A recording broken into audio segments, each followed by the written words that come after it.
Samantala, tunghayan naman natin ang isa na namang kapaki-pakinabang na kasong idinulog kay Atty. J.J. Atienza sa bisig ng batas. Bumili si Nelda ng external hard drive sa isang outlet sa loob ng isang mall. Nang may uwi na ang external drive ay di na ito gumagana. Kinabukasan ay bumalik sa mall si Nelda, subalit sinabihan daw siya ng outlet na mayroon silang no return, no exchange policy.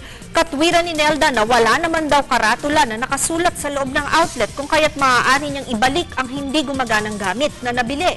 Ayon naman daw sa tindera na outlet, nakaprint daw sa resibo ang no return, no exchange policy nila. Itinatanong ni Nelda kung gano'n na lamang daw ba na wala na siyang magagawa tungkol sa binayaran niya ng hindi birong halaga. Nelda, hindi katwiran kung nakasulat sa karatula ang no return, no exchange policy ng isang tindahan. Unang-unay ipinagbabawal ito sa ilalim ng ating Consumer Protection Act, kahit pa nakasulat ito sa resibo. Hindi pa rin maaaring tanggihan ng isang tindahan ang pagbalik ng ibinayad o ang pagpapalit sa isang depektibong gamit na nabili.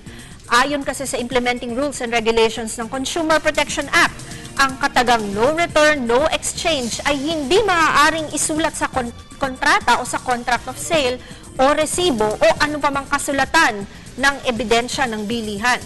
Ang kataga kasing no return, no exchange ay hindi nakatutulong dahil sa hindi nito hinihikayat ang mga customer na ibalik ang sirang gamit na nabili at parang nagsasabing wala na silang maaaring maging remedy sa mga defects ng kanilang nabili.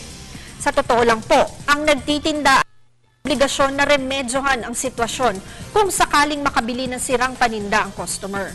Ang customer ay may karapatan na palitan ang nabili nilang gamit o hindi naman kaya ay i-refund ang halagang binayaran nila as long as may defect ang gamit na nabili na.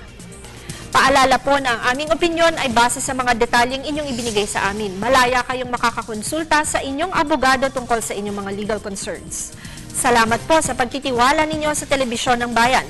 Mag-email po kayo sa ptv4newscenter@gmail.com. Attorney J.J. Jimeno Atienza po, ang inyong bisig ng batas.